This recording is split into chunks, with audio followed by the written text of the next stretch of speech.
신앙생활을 어떻게 표현할 수 있을까요? 오전에는 인격적인 관계다라고 표현도 해봤는데요. 신앙생활을 할수록 많은 말씀을 알게 됐고 복잡하게 느껴지기 쉽습니다만 사실 우리 신앙생활은 대단히 단순하다고도 표현할 수 있습니다.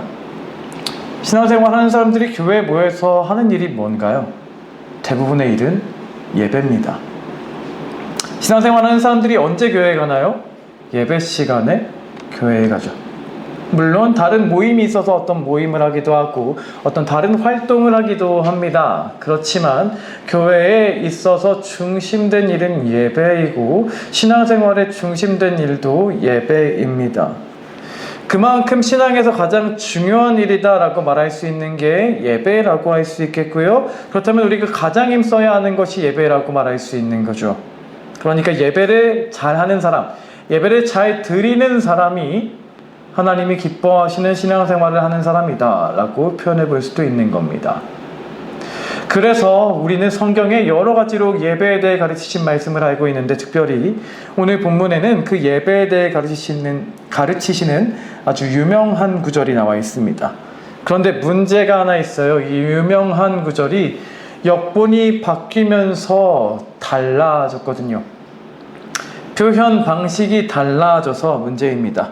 그래서 이 부분이 혼동이 되고 헷갈리기 쉬운 문제이기 때문에 사실 새로운 번역 성경을 같이 보기로 할 때 이 부분의 말씀을 가장 먼저 전하고 싶은 마음이 있었는데 이제서야 이 말씀을 가지고 함께 듣게 되었습니다. 오늘 말씀을 함께 들을 때 오늘 말씀을 더 분명하게 깨닫고 더 바르게 예배하는 사람이 되는 은혜가 충만하게 되시길 주님의 이름으로 축원드립니다. 아멘. 오늘 첫 번째입니다. 첫 번째로는 좀 번역을 비교하면서 말씀을 좀 들어보겠습니다. 첫 번째로는 번역을 좀 비교하면서 말씀을 좀 들어볼 건데요. 오늘 본문의 핵심이 되는 구절은 23절과 24절 가장 유명한 두 절입니다. 23절과 24절 가장 유명한 핵심이 되는 예배에 대해 가르치시는 구절을 한번 이번엔 같이 읽어보면 좋겠습니다. 23절과 24절 23절과 24절의 말씀 두 절을 우리 한 목소리로 같이 읽어보겠습니다. 23절입니다. 아버지께 참되게 예배하는 자들은 영과 진리로 예배할 때가 오나니 곧 이때라. 아버지께서는 자기에게 이렇게 예배하는 자들을 찾으시느니라. 하나님은 영이시니 예배하는 자가 영과 진리로 예배할지니라. 아멘. 이 말씀은 굳이 개역 한글 성경을 따로 찾아보지 않으셔도 어떤 말씀이 어떻게 바뀌었는지 잘 아실 줄 압니다. 개역 한글에서는 뭐라고 말했었죠? 신령과 진정으로 예배할지니라 라고 번역해 놓았던 걸 오늘 성경은 개역 개정에서는 영과 진리로 예배할지니라 라고 하고 있습니다. 신령이란 말은 영으로, 진정이란 말은 진리로 바뀌었습니다. 그러면 한번 뭐가 맞는지 알아보기 위해 번역이 아니라 원문을 한번 생각해 볼까요? 신령 혹은 영이라고 번역하던 그 단어는 원어로 하면 프뉴마라는 단어예요. 프뉴마라고 하는 단어를 그대로 해석하면 그 단어의 뜻은 이것입니다. 영이에요. 말 그대로 프뉴마는 영이라는 뜻이고요. 진정이라고도 했고 진리로라고도 표현했던 단어는 알레테이아라는 말인데 이 알레테이아라는 말을 해석하면 진리입니다.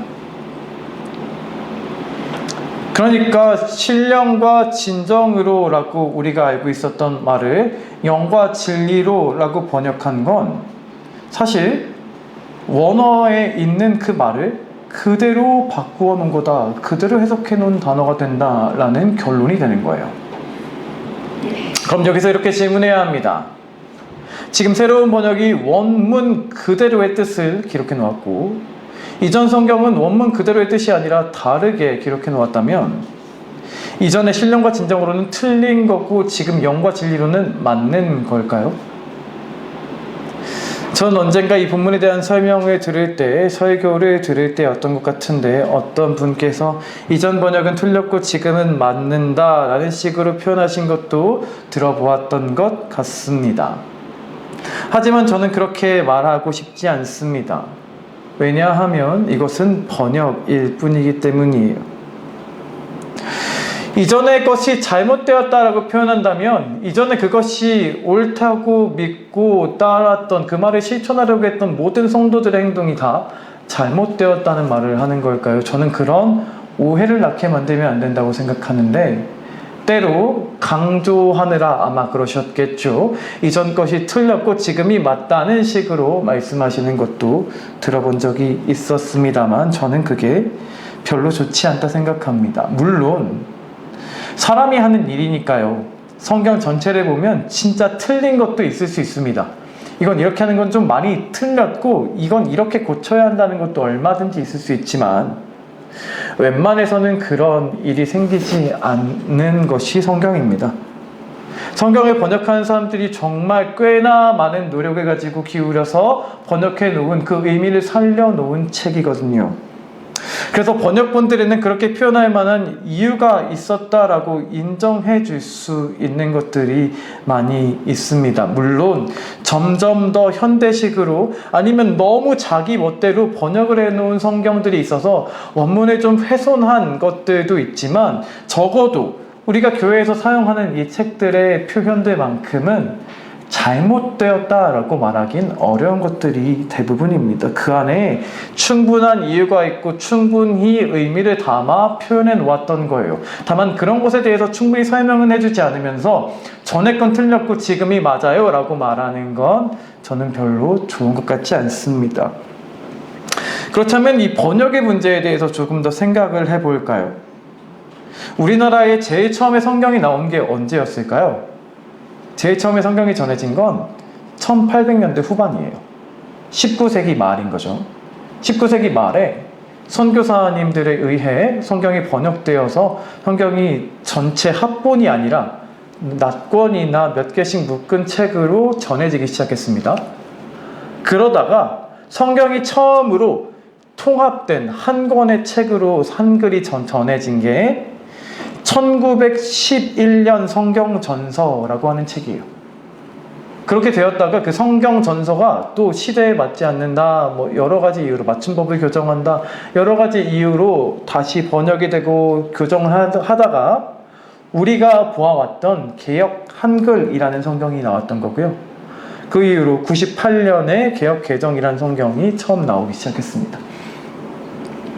그렇게 성경이 계속해서 번역하는 일들이 바뀌어 왔다는 거예요. 그러면 오늘 본문의 내용은 어땠을까요? 본문의 내용에 집중해서 보면요, 우리가 집중하고 있는 이 표현이 이렇게 바뀌어 왔어요. 가장 처음에 번역한 한글 성경에서는요, 이 성경 단어를 영과 참으로라고 했습니다. 영과 참으로라고 했다가요, 1911년에 통합된 성경 전서가 나오면서 그때는 성령과 참으로라고 했습니다. 그런데 이걸 또 우리가 아는 개역 한글에서 어떻게 바꾼 거예요? 신령과 진정으로라고 바꾼 거고요. 그게 다시 영과 진리로라고 바뀐 겁니다. 그러니까 우리나라의 100년 조금 넘는 오래되지도 않은 이 기독교 역사 속에서도 한 140년, 150년 정도 되는 이 사이 속에서도 계속해서 번역이 바뀌면서 왔었는데 어떤 것만 맞다, 어떤 건 틀리다라고 말할 수 있는 게 아니고요. 이 안에 의도가 다 있었던 겁니다. 원래 번역에는 그런 원칙이 있거든요. 번역이라는 것에 대해서 생각해 보자면요, 언어는 단순한 글자가 아니라고 말합니다. 언어에는 그 사람들의 삶과 문화가 담겨 있다고 말해요. 그래서 어떤 언어를 제대로 이해하려면 그 사람들의 문화를 이해해야 한다는 표현을 하는데, 예를 들면 우리에게 가장 친숙한 외국어가 영어잖아요. 영어에 이런 표현이 있어요.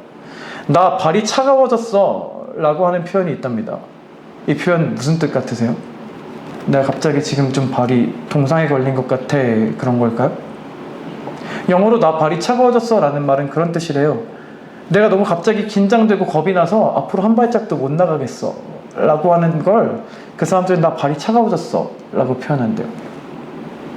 그 사람들의 문화 속에서의 그 사람들에게 당연하게 된 표현 방식입니다. 그럼 이런 말을 한번 영어로 바꿔본다 생각해 볼까요? 시험 공부, 우리 시험 공부를 갑자기 막 열심히 할 때, 시험을 앞두고 마지막 시간에만 열심히 막 공부하는 걸 뭐라 그러죠? 벼락치기 한다 그러죠. 벼락치기 한다는 말을 영어로 그대로 벼락으로 공부했어, 벼락을 맞듯 공부했어, 벼락을 치듯 공부했어 라고 하면 이해할 수 있을까요? 그들은 그걸 그렇게 표현하지 않는답니다. 그 사람들은 이런 시험을 앞두고 갑자기 하는 공부를 이렇게 표현한대요. 입속에 뭘 마구 쑤셔 넣는 그런 표현으로 표현한답니다. 나 시험을 위해서 막 쑤셔 넣었어 라고 표현한대요. 같은 것이라도 문화마다 표현 방식이 다르고요. 그 문화의 표현 방식을 이해하지 못하면 왜 시험을 앞두고 뭘 먹었다, 쑤셔 넣어서 뭘 먹었다는 거야? 왜 시험을 앞두고 왜 갑자기 번개 얘기를 하는 거야? 라고 이해가 안 되는 거죠. 성경을 표현하고 싶었던 사람도 마찬가지인 겁니다. 이걸 이해시켜야 하는데 그 이해시키고자 하니 어떻게 하는 게 좋을까를 고민하다 직접 그대로를 번역하는 방법을 사용하기도 하고 돌려서 번역하는 방법을 사용하기도 한 거예요. 그래서 번역에 있어서의 원칙은 있는 그대로 번역하는 게 좋은 것만이 아니라 그걸 보는 사람들이 원래 원문을 보는 사람들과 번역된 걸 보는 사람들이 원문을 보는 사람들과 똑같은 걸 느낄 수 있게 해줘야 된다. 그게 잘된 번역이다라고 말해요. 성경도 마찬가지의 원리가 적용된 거예요. 성경의 원문 그대로를 살리고 싶은 사람은 그대로 있는 그대로의 글자를 그냥 이 사람들이 이걸 보면 잘 이해할 수 있는지 없는지를 떠나서 그대로를 번역해 놓기도 하는가 하면 이거는 좀 뜻을 풀어서 이 사람들이 봤을 때 어떤 뜻인지 잘 알 수 있게 해야 되지 않을까라는 고민이 되면 간접적으로 좀 돌려서 우리가 잘 알만한 단어로 바꾸어 표현하는 일도 했던 겁니다. 성경엔 그런 일이 계속해서 있었던 거예요. 그런데 사실 왜인지는 모르겠어요. 처음에 분명히 아까 말씀드린 대로 영과 참으로라고 번역했었던 그 단어가 성령과 참으로가 됐다가 어떻게 신령과 진정이라는 표현이 됐는지는 잘 모르겠습니다. 어떻게 무슨 이유로 그랬는지 완전히 정확하게 모르겠는데 이따가 제가 그 안에 표현하고자 하는 의도는 아마 이거였을 것 같아요 정도는 말씀드릴 수 있지만 그 사람들의 어떤 이야기가 남아있는 게 아니라서 이유는 정확히까지는 모를 수 있을 것 같아요. 하지만 이 사람들의 의도는 이 의미를 알려주고 싶었다라는 것이에요. 그런데 여기에서 또 바꾸는 이유가 생긴 거죠. 그러니까 지금 제가 이 표현을 통해 말씀드리고 싶은 건 이 설교를 통해서 여러분들에게 말씀드리고 싶은 건 이겁니다. 두 가지를 말씀드리고 싶어요. 하나는요, 번역의 방식이 바뀐 거지 의미가 바뀐 게 아니라는 걸 기억해 주셨으면 좋겠고요. 또 하나는요, 어느 게 맞고 어느 게 틀린 게 아니라는 사실을 기억해 주셨으면 좋겠습니다. 번역의 방식이 바뀐 거지 의미가 바뀐 게 아니고요. 어느 하나가 맞고 어느 하나가 틀린 게 아닙니다. 앞으로 성경을 계속 보실 때 개역 개정이라는 성경 속에서 여러분들이 이 성경을 보시다 보면 또 다른 어색한 표현들을 발견하실 수도 있을 것 같아요. 그런데 그건 우리가 이전 것에 익숙해서 그런 것이지 새 것이 틀렸다라고 말할 만한 것은 거의 없을 겁니다. 그래서 그 표현들이 나오면 이걸 이렇게도 표현하고 저렇게도 표현했구나 하면서 이 표현들을 가지고 오히려 이 의미를 더 풍성하게 이해할 수 있으면 다른 번역들을 가지고 이걸 내가 원문으로 보진 못하지만 내가 헬라어니 뭐니 하는 건 모르지만 한글의 여러 번역을 보니까 이 의미가 이렇게 이 의미가 같이 있는 단어구나, 이런 건 이런 걸 의미하는 거구나 라고 더 의미를 풍성하게 이해하실 수 있으면 그게 더 성숙하게 성경을 대하실 수 있는 방법이실 것 같아요. 번역본이라는 것에 매여서 그것에 혼란이 생기시지 마시고 그런 번역들이 생기더라도 그런 부분들을 오히려 풍성하게 이해하는 도구로 삼으실 수 있는 그런 여러분들이 되셨으면 좋겠는 마음입니다. 그렇다면 여기서 이제 번역의 문제를 이런 기회를 통해서 한번 설명드린 것 뿐이고요. 우리가 잘 아는 이 단어에 대해 다시 의미를 생각해 보겠습니다. 두 번째입니다. 그래서 우리가 어떻게 예배하라는 건가요? 두 번째입니다. 번역이 이거든 저거든 좋다 이겁니다. 그래서 오늘 단어의 의미, 이 말씀 속에 담긴 예배의 방법에 대해 우리가 새기는 게 훨씬 더 중요한 일입니다. 어떻게 예배해야 하는 건가요? 다시 한번 본문의 의미를 생각하면서 24절만 한 번 더 읽어보실까요? 24절 말씀 한 번 더 한 목소리로 읽겠습니다. 하나님은 영이시니 예배하는 자가 영과 진리로 예배하시니라. 아멘. 조금 전에 제가 그런 말씀을 드렸어요. 왜 갑자기 신령과 진정으로 라고 된지 정확하게는 모르겠다 라고 말이에요. 그렇지만 어떤 이유가 있다는 것을 생각해보며 이 단어를 풀어보려고 하는데요. 신령과 진정으로라는 표현에서 영과 진리로라는 말로 바꾸게 된 것에는 아마 이런 이유가 있는 것으로 이해하고 있습니다. 그 말이 오해를 낳았기 때문이에요. 신령이라는 단어부터 생각해 볼게요. 신령이라는 단어를 들으면 어떤 이미지가, 어떤 의미가 떠오르시나요? 신령은 무엇인가요? 신령하다라는 말은 사실 우리에게 어떤 신비로운 분위기를 떠오르게 할 때도 많은 단어입니다. 신령하다, 어떤 신비로운 분위기, 어떤 고양된 평소와는 다른 특별한 분위기라는 것 말이에요. 그런데 신령이란 단어를 통해서 번역자들이 표현하고 싶었던 것도 그런 거였을까요? 그게 아닙니다. 번역자들이 표현하고 싶었던 건 이 신령이란 표현을 통해서 하나님의 영이신, 신의 영, 하나님의 영, 성령님을 표현하고 싶었던 거였어요. 신의 영을 표현하고 싶었습니다. 그냥 영이라고 하면 사람의 영도 될 수 있고 어떤 다른 영도 될 수 있다면 신령이란 표현은 굳이 신이라는 단어를 같이 붙여서 하나님의 영이라는 단어로 하나님의 영이신 성령님이라는 뜻을 표현하고 싶었던 건데 그게 신령하다라는 우리가 사용하는 그 표현, 다른 때 사용하는 그 표현 때문에 다른 이미지를 낳을 수 있게 되었습니다. 그래서 그렇게 의도치 않게 신비한 분위기나 어떤 고양된 감정 같은 것들로 오해할 수 있는 여지가 많아졌다라는 것 때문에 오늘 성경은 원문 그대로 영이라고 그냥 번역하자라는 의도로 바뀐 것뿐이에요. 그럼 진정이라는 단어는 어떨까요? 진정이라는 단어의 의미는 무엇인가요? 많은 경우에 이 단어는 이런 의미로 다가오는 것 같아요. 내가 얼마나 진심으로 예배하는지, 내가 얼마나 정성스럽게 예배를 드리는지 그런 것 말입니다. 그런데 진정이라는 단어를 통해서 번역자들이 표현하고 싶었던 건 그거라고 표현하기는 조금 어렵습니다. 진리를 뜻하는 진자에 마음과 감정을 뜻하는 정자를 붙인 겁니다.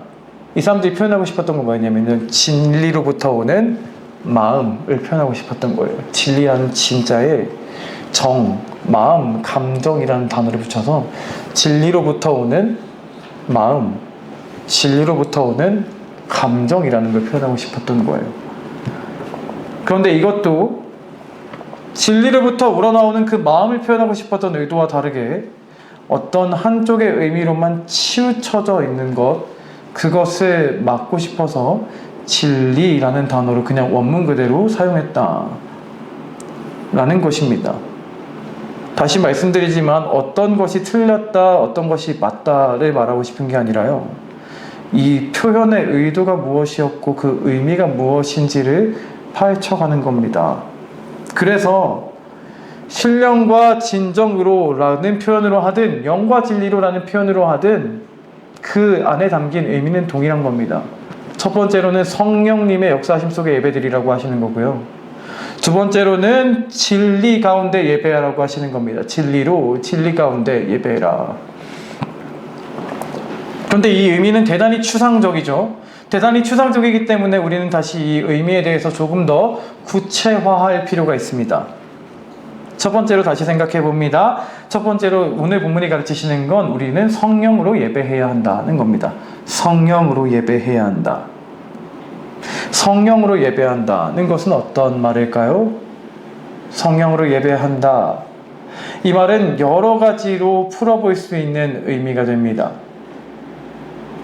예배라는 형식을 생각해 볼까요? 예배라는 형식이나 어떤 악기, 도구, 그 모든 것들에 대해 생각해 볼게요. 예배라는 것에 사용되는, 예배라는 진행하는 그런 것에 있어서 성령으로라는 말을 대입해 본다면 우린 이렇게 해석할 수 있는 겁니다. 인간적인 형식에 따라 인간의 생각대로 아무 것이나 가지고 예배하는 게 아니라 성령님께서 원하시는 방식, 성령님께서 원하시는 질서에 따라 예배해라 라고 하는 게 성령 안에서 영으로 드리는, 신령하게 드리는 예배입니다. 그렇게만 표현할 수는 없고 또 더 다른 의미가 있습니다. 성령님께서 그 시간에 역사해 주셔야 된다. 그 예배가 참된 예배가 된다라는 의미가 되는데, 그러면 그 시간에 역사해 주시려면 어떤 것이 될까요? 그 예배를 진행하는 사람들에 대한 이야기와 참석하는 사람들에 대한 이야기가 됩니다. 같은 말씀이라도 전하는 사람에 따라 들리는 게 다르다. 어떤 사람의 설교를 들을 땐 은혜가 됐었는데 어떤 사람의 설교를 들을 땐 은혜가 되지 않는다라고 말하기도 하고요.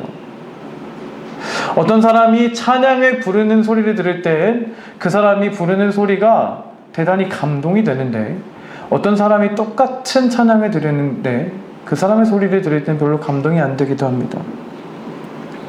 원래 사실 사람이 하는 모든 것에는 사람의 성품이 드러납니다.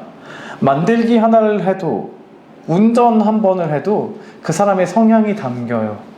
어떤 사람은 거칠게 운전하기도 하고 어떤 사람은 대단히 섬세하게 뭘 만드는가 하면 그게 다 성향이 담기는 것인데, 노래, 설교, 찬양과 말씀 전함도 마찬가지라고도 표현할 수 있겠죠. 그 사람만의 스타일이 있을 수 있습니다. 그런데 그걸 넘어서 신앙적인 표현으로 하면 성령님께서 그 사람을 통해 역사하시는가 아닌가, 역사하시면 얼마나 역사해 주시는가 라고 하는 성령님의 역사하시는 정도가 다르기에, 어떤 사람의 설교에는 감동이 되는가 하면 어떤 사람의 설교에는 감동이 되지 않는다고도 합니다. 실력의 문제가 아닙니다. 얼마나 배웠는지 안 배웠는지가 아니라 그것과 상관없이 그냥 그 사람의 설교는 듣고 싶고, 저 사람이 설교할 때 괜히 이상한 마음이 들기도 하고, 그게 성령님이 역사하셔서 그렇습니다. 찬양도 마찬가지입니다. 훌륭한 실력을 가졌고 유학을 갔다 왔고 세계적으로 인정받고의 문제가 아닙니다. 그런 사람이 찬양의 노래를 너무나 훌륭하게 부른다고 해도 공허한 소리처럼 분명히 잘하긴 하는데 마음에 안 와닿기도 하고요. 분명히 저 사람은 음악적으로 배운 것도 없고 때로는 음정이 안 맞기도 한 사람인데 그냥 그 사람이 부르는 소리를 들으면 괜히 감동이 되기도 합니다. 성령님이 역사하심이 다르기 때문입니다. 그래서 성령으로 예배한다라는 것은 예배 드리는 사람들의 모습을 표현하시는 것입니다. 설교자가 성령님께서 역사하시는 사람이 되어야 합니다. 찬양을 인도하시는 사람 가운데 성령님께서 역사하셔야 합니다. 반주하는 사람 가운데 성령님께서 역사하셔야 하는 거고요. 대표로 기도하는 사람 가운데 성령님께서 역사하셔야 합니다. 그렇기 때문에 예배의 순서는 아무에게나 맡기기 어려운 것이고, 누가 진행하느냐, 누가 그 순서를 맡느냐에 따라 예배의 분위기가 달라지기도 하죠. 또 이것은 단순히 진행하는 사람들의 이야기만은 아닙니다. 예배에 참여하는 사람들의 문제입니다. 예배에 참여하는 사람들이 성령님의 인도하심 속에 살아가는가, 그런 삶을 살아가는 신앙적인 사람들인가 아닌가에 따라 예배의 모습이 달라집니다. 예배의 분위기가 달라진다라고도 표현할 수 있는데요. 그래서 예배 드릴 때의 분위기가 다름을 느낍니다. 어떤 사람들과 어떻게 어디서 드리냐에 따라 심지어 분위기가 달라지기도 하고요. 말씀을 읽을 때도 내가 혼자 읽을 때랑 예배 시간에 들을 때가 다릅니다. 괜히 예배 시간에 찬양을 함께 드릴 때는 막 은혜가 되는 찬양이 혼자 부르려고 하니까 이게 그때만큼 은혜가 되질 않네 하는 식의 경험을 하기도 합니다.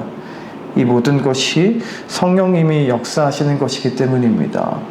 그래서 신령하게라고 했을 때 어떤 특별한 분위기를 생각했다면 그것도 일부는 맞는 의미가 될 수 있습니다. 분명히 성령님이 역사하시면 분위기나 느낌 자체가, 느끼게 하시는 것 자체가 달라지니까요. 하지만 조금 더 본질적인 의미를 우리가 기억하자면 성령님의 역사하심을 따른다라는 것입니다.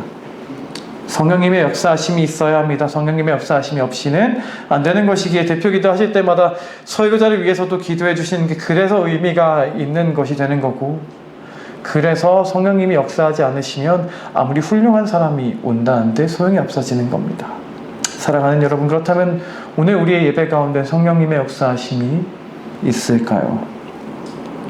성령님의 역사하심이 없다면 하나님이 원하시는 예배가 될 수 없다는 사실을 기억하시기 바랍니다.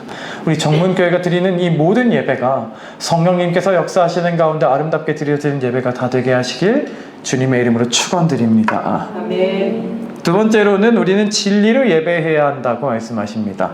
진리로 예배해야 한다. 진리로 예배한다는 건 어떤 말이 될까요? 진리라는 것의 의미를 생각해 보면서 이 의미를 생각해 보면 좋겠는데요. 여러 가지로 우리는 진리를 정의하고 있어요. 여러분, 진리가 무엇일까요? 라고 하면 여러분들에게 떠오르시는 유명한 성경 구절이 있으실 줄 압니다. 내가 곧 길이요 진리요 생명이니. 그러면 우린 진리라는 단어를 가장 먼저 이렇게 해석할 수 있어요. 예수님. 그럼 진리로 예배한다는 건 예수님으로 예배한다, 예수님을 통해 예배한다, 예수님을 의지해서 예배한다는 말이 되는 겁니다. 우리는 우리 스스로의 힘으로 예배할 자격이 없는 존재들입니다.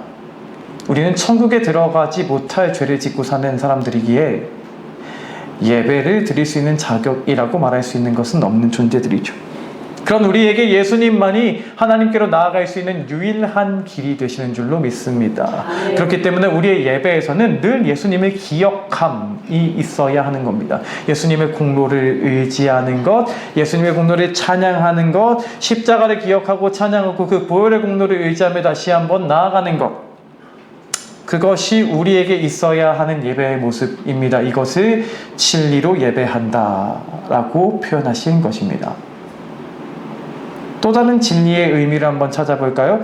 진리라고 하면 우리는 또 무엇을 진리라고 말할까요? 성경을 진리라고 말하죠. 하나님의 말씀이 진리입니다. 그래서 진리로 예배하라는 말의 또 다른 의미는 성경으로 예배하라는 겁니다. 성경으로 예배하라는 말은 또 어떤 의미가 될까요? 다시 예배의 방식을 생각해 볼까요? 우리가 드리는 이 모든 예배의 순서가, 모든 모습이, 모든 찬양과 기도의 내용들이 성경을 기준으로 되어 있어야 한다는 것입니다. 우리는 인간적으로 이 모든 것을 결정할 수 없다는 겁니다.